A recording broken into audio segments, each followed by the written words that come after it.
You already know, Aswand Cruickshank, your one and only Move Swiftly speaker, checking in for a daily Move Swiftly thought, giving you a perspective on teamwork that you will not get anywhere else. Right into it, man. You know, there's a lot of thoughts, there's a lot of things that I have to say in regards to the tragic shooting at UVA because I resonate a lot with that school. That school's actually, the University of Virginia was actually the first college I ever visited while I was in high school. Since then, you know, Good Counsel and University of Virginia has established a phenomenal just a phenomenal pipeline where there's tons of former Good Counsel players that's gone on to play at the University of Virginia. And when I heard about the shooting yesterday, it was tragic indeed.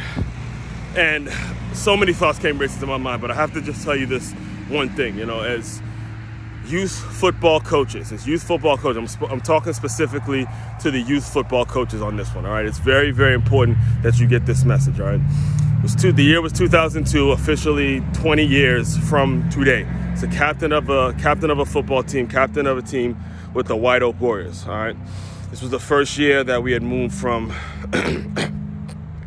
the Capital Beltway League to Pop Warner, and we had to go through Baltimore. We had to go through Baltimore to win the Maryland Football Association and eventually go on to Florida and things like that. And when I say Baltimore, I'm not talking about the nice Towson type Baltimore. I'm talking about hood. Like we had to go through hood Baltimore. Like we played Northwood, Northwest, all those types of programs that had a lot of, like, it was right there in the inner cities of Baltimore. And I remember it was after a playoff game that we had won. And I remember I was hearing a coach for the, you know, that was obviously lived down in Baltimore. He was actually in a wheelchair. And I remember I was hearing him speak to one of his younger players. He was speaking to one of his younger players, and it was such an engaging conversation to the point where I was overhearing and I was just kind of into what they were saying because they were talking sports. Initially, they were talking sports. And the coach was talking about, I guess I'm thinking it was like a Ravens game or something like that. They were talking sports, and it was so engaging and so exciting.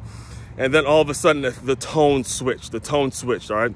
And the youngins started talking about how they had a friend named so-and-so who got a gun and he gonna shoot this one up, or somebody shot this one. And then you saw it in the youth coach's face. The coach's face just gets disgusted. Man, shut the fuck up with that, man. Play your sports. All right, and I remember seeing the disgust in his face. And the reason I bring all that up is because, again, he was not speaking to me directly. However, I got the message, and I want to convey that. I want to bring that to you all. Anybody that's in this space of youth coaching, youth teaching, or dealing with the youth on an everyday basis, just because one person you may not be speaking to one person, understand that the way you think, it sends ripple effects. It sends a huge ripple effect in terms of how we can potentially save lives. And let me give you an example of what I mean when I say how it saves lives. When I got to high school, there were, you know, I went to Good Counsel High School, like I previously mentioned, but there was a group of us black men I don't want to call us men because we weren't men yet. We were young teenagers. Group of us black kids that felt a little out of place at Good Counsel, felt like we would be cool if we were, you know, wear our hat backwards, do rags, shit like that, you know, be quote unquote more black, because that was what was supposed to be black at the time. Being black wasn't Good Counsel at the time. And there had a time I remember I was at a friend's house, and we were watching that movie, Boys in the Hood, right? And there's that scene, if you've seen that movie, you've seen that scene where Ice Cube takes his gun out. He takes his gun out and he goes, "Yo, we got a problem here?" And as it calms down, he just takes the safety off the gun, and it looked real cool. And I remember watching that, and all of us, it was myself and a couple of my teammates, a couple of other black friends at Good Counsel that I had at the time, and we were like, oh, snap, he cocked his gun back, it's so cool, all that other bullshit. And I remember in the back of my mind, that conversation that the cat had when I was in Baltimore. And it never, like, I never owned a gun, I don't have a gun, I don't plan on having a gun, I don't really see much need for it and things like that. And what strikes me about the whole situation at the University of Virginia is the fact that, I mean, I don't know what the argument was. I don't know what it was, but no reason why 3 young men should have to lose their lives for anything and be shot and killed and several wounded, and anybody should have a gun and start shooting up the place. That's just ridiculous. So I plead with you. You know, I usually do these videos. I have a ton of energy and I'm really excited, but the whole just thinking about the situation, to be honest with you, man, it just drains the shit out of me because I'm tired of it. I know you're tired of it. I'm tired of talking about it. I'm tired of seeing it. I'm tired of seeing these headlines. It's disgusting to me. So I'm just pleading with you, to be honest. I'm pleading with you.